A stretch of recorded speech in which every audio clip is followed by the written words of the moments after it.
최신 경제 소식을 빠르고 친절하게 전해드립니다. 스타트 경제, 오늘은 서은숙 상명대 경제금융학부 교수와 함께하겠습니다. 어서 오십시오. 네, 안녕하세요. 네, 어서 오십시오.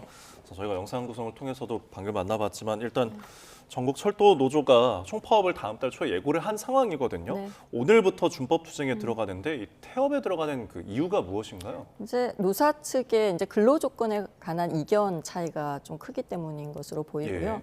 근데 우선 이제 공공기관의 경우에는 정원이 이제 정해져 있어요. 근데 정원 대비해서 일을 지금 현재 하고 있는 현원의 숫자가 800명 정도가 지금 부족한 상태라고 알려져 있거든요. 예. 그런데 사실 공사가 올해 개통한 서해선을 비롯해가지고 연말 개통 예정인 중앙선, 뭐 동해선 등 약 9개 노선에 좀 필요한 인력이 더 이렇게 있어야 되는데도 불구하고 네. 이제 기재부가 최근에 이제 1,566명의 정원 감축을 지금 추진하고 있는 상태인 것 같습니다.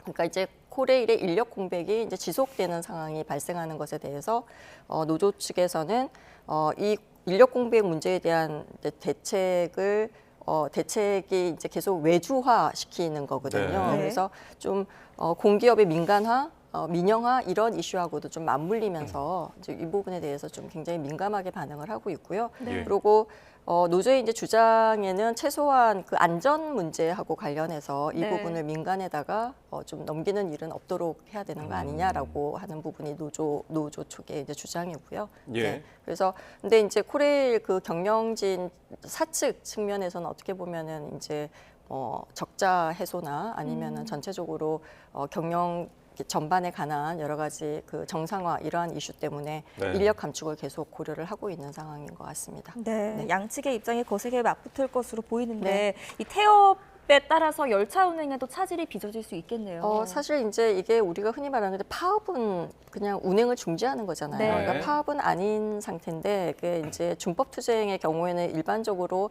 안전 운행의 매뉴얼에 따라 가지고 이제 그 본인들의 그 요구 사항을 좀 요청을 하는 거거든요. 네. 그래서 뭐 철도 주변에 뛰어다니지 않고 그다음에 예를 들어서 그 감시반에 대한 그 인력들을 확보한다던가 네, 그래서 그럼에도 불구하고 아무래도 이제 일하는 그 속도 이런 네. 부분들을 예. 조금 작업 매뉴얼에 맞춰가지고 무조건 하겠다라고 하는 거기 때문에 운용 자체에 따라서는 지연 가능성이 높다라고 볼 수가 있겠습니다. 네. 예.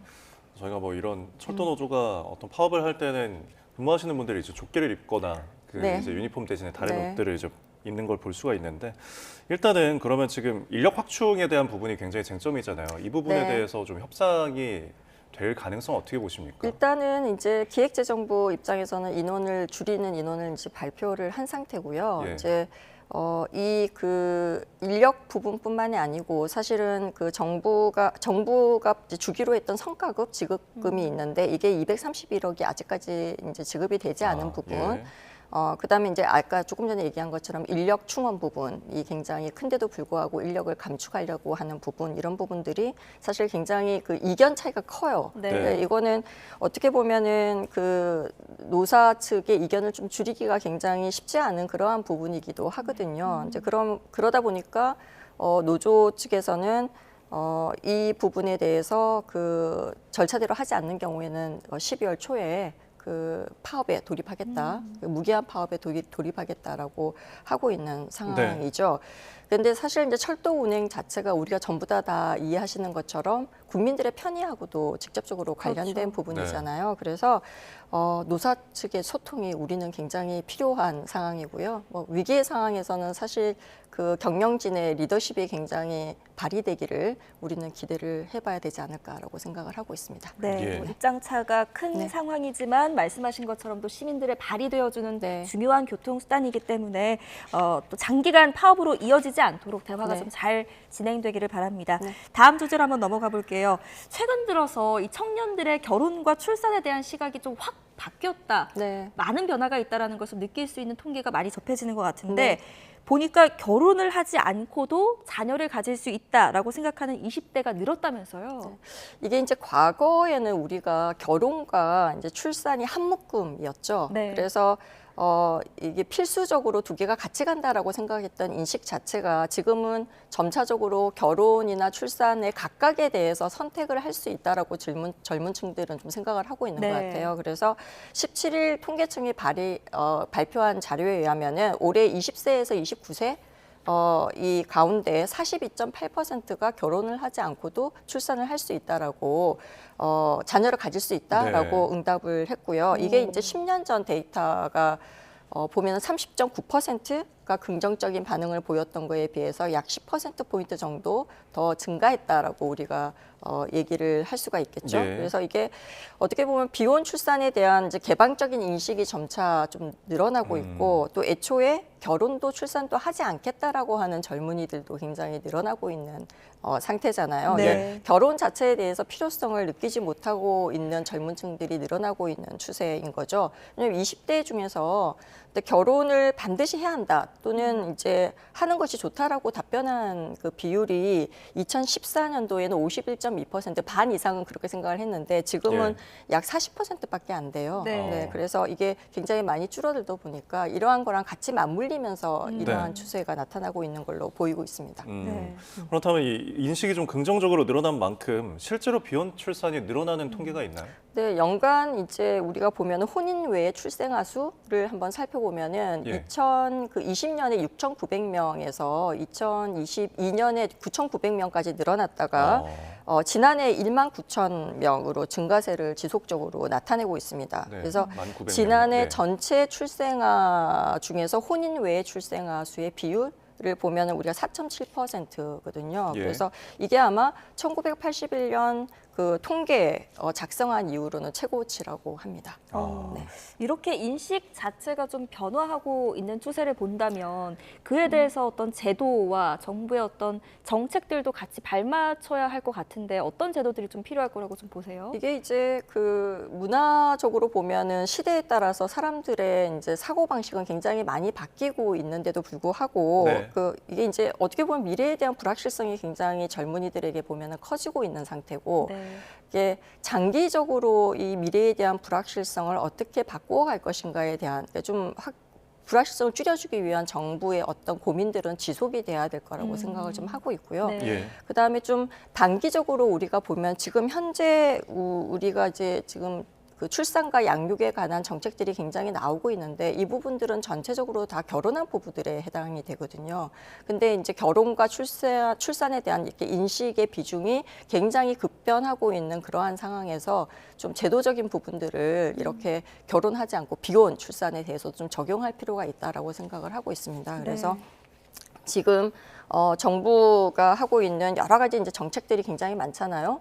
이 부분들을 좀 제도권 안으로 가지고 오게 되면은 그러니까 다시 얘기하면은 이제 비혼 출산에 대해서도 이렇게 적용을 시킨다고 본다면은 네. 정부가 원래 좀 생각하고 있던 가장 큰 문제가 저출산 이슈잖아요. 그렇죠. 근데 이런 예. 부분에 대해서 좀 해결을 할 수 있지 않을까라고 생각을 하고 있고 예. 전문가들의 입장에서도 보면은 비혼 출산에 대한 제도적 지원 시스템이 어떻게 보면 저출산 문제를 일부 해결할 수 있는 그러한 방안이 될 수 있을 거라고 보고 있습니다. 예. 그러니까 OECD 데이터에 따르면 네. 사실 프랑스 같은 경우에는 비혼 출산이 62.2%거든요.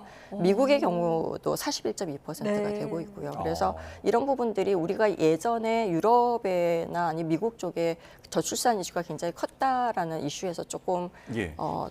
좀 우리도 같이 이제 이게 좀 추세가 같이 가고 있으니까 이런 부분에 대해서 좀 같이 고민을 해보면은 네. 저출산 문제도 같이 좀 해결하는 데 도움이 되지 않을까 생각을 네. 하고 있습니다. 확실히 뭐 출생률이 낮은 상황에서 좀 고무적인 인식 통계가 나온 것 같긴 합니다. 네.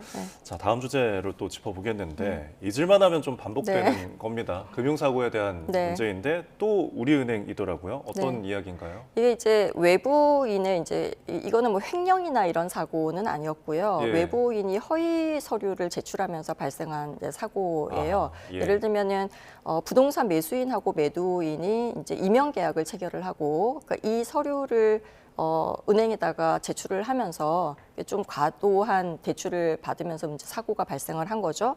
그래서 이게 실제 이제 분양 가격보다 훨씬 더 많이 이제 대출이 되는 사태가 벌어져. 이게 3월 달에 있었던 거고 예. 지금 현재 이제 공시가 된 그러한 사건이라고 보여집니다.